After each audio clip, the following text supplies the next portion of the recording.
Welcome back to Yahoo Finance Live. Taxes are the focus over in Italy this weekend, where the finance ministers of G20 countries are meeting. Reuters reporting the leaders have now agreed to a deal that sets a floor for global tax rates, and details are expected in a communique to be released tomorrow. For more on the G20 agenda, let's bring in Juliet Friedlander. She's Atlantic Council's Boyden Gray Senior Fellow. Juliet, it's good to talk to you today.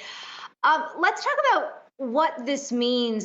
Obviously, over at the G7 gathering, we had leaders sort of signing off on a 15% floor for global tax rates. The G20 hasn't necessarily agreed to a number. How significant would an actual agreement be without the specifics in place? Thank you so much for having me today. And I just want to underscore, first off, just how historic this agreement is, first at the G7 and among OECD members. Again, having initial agreement among 130 countries is a big win for economic diplomacy at a crucial time for global economic recovery from COVID. Now, whether it's the 15% floor, as you mentioned, agreed at the G7, or something relatively in that ballpark, this will help end the race to the bottom on profit diversion away from governments who have engaged in large-scale fiscal spending and in many cases also loosened monetary policy to address the needs of the crisis and to support the economy during this time. So the G20 in Venice will give leaders the opportunity to hopefully, as you say, seal a deal before each goes back to their respective constituencies to seek legislative sign-off and to also unofficially get the blessing from their multinationals. So let's put this in context, because if we're talking about G20 members, they account for more than 80% of global GDP. So that is a significant chunk. But when you look at those outside of the G20, you've got countries like Ireland, for example, who have a lower rate than the 15%, who are sort of holding out and saying, wait a second, we don't necessarily want to sign on to this. And then you've got the internal politics in the individual countries that need to sort of be hashed out in order for this to move through. Yeah, absolutely. Again, this is not by no means the end of the road. Now, of course, reaching G20 consensus breathes new life back into an organization that played such a crucial role coming out of the last financial crisis in 2008, 2009. And that put incredible pressure on the global community towards issues of fiscal recovery and transparency, and also understanding how the banking sector needed to be reformed. So yes, you're very accurate in saying that there are outliers, and those players will continue to play their cards as much as they can. But again, start from the G20 and realize that peer pressure plays a very strong role. But we mentioned Ireland and Hungary. There's a lot of politics going on within the European Union as well.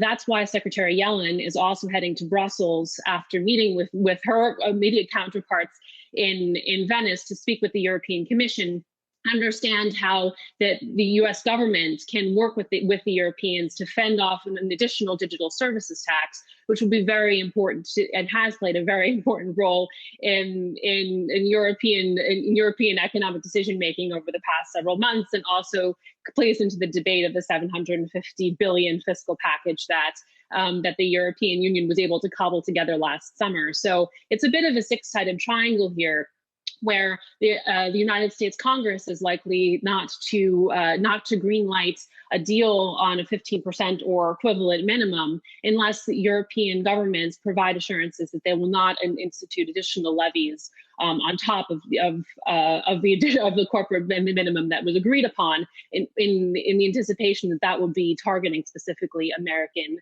digital services firms.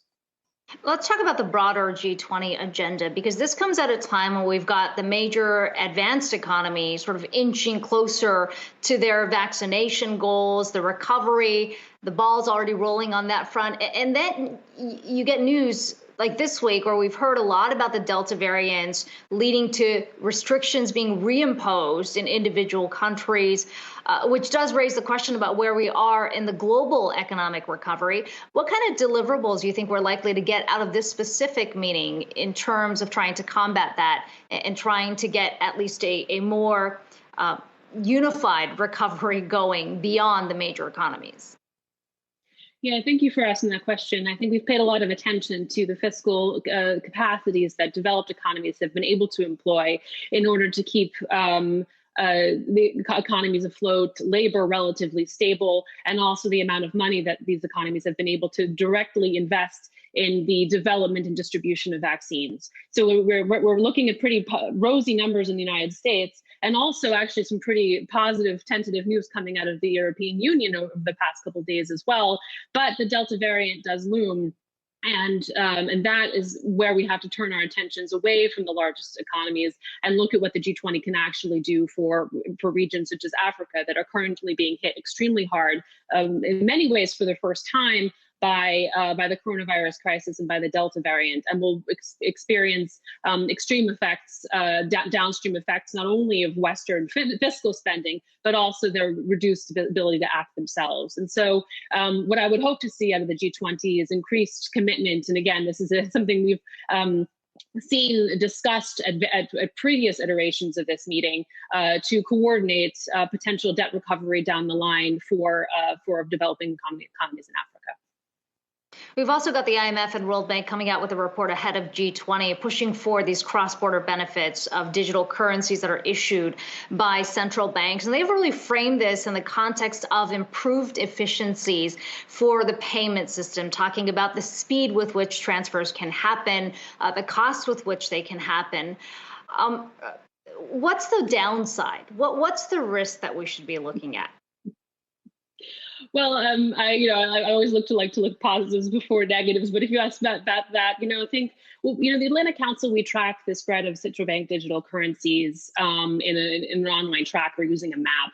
And over the past year alone, we've seen a proliferation of countries across the globe in research phase, or even moving towards pilot phase of central bank digital currency. Now, of course, as the IMF and World Bank have highlighted, there are a lot of upside risks in terms of access to payment systems, in terms of the speed and accessibility. But on the downside, if you don't act fast, you risk really sort of not being able to create a global framework for central bank digital currencies and how these are handled on the regulatory front. And that has to do with interoperability and cross-border transactions. Again, if you want remittances to flow well, that means that different governments and central banks have to be able to cooperate in how central bank digital currencies actually function.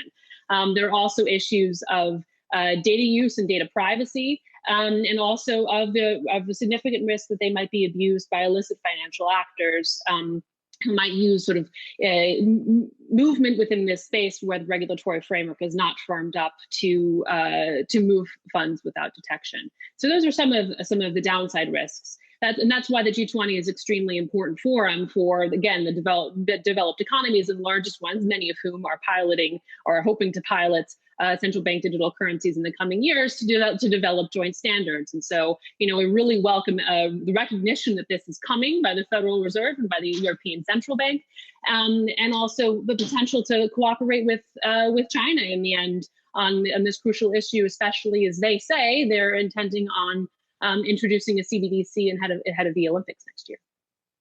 Okay, well, we'll be watching for any developments coming out of Italy when that two-day meeting wraps up on Saturday. Julia Friedlander from the Atlantic Council, it's great to talk to you today. Thanks so much for your time.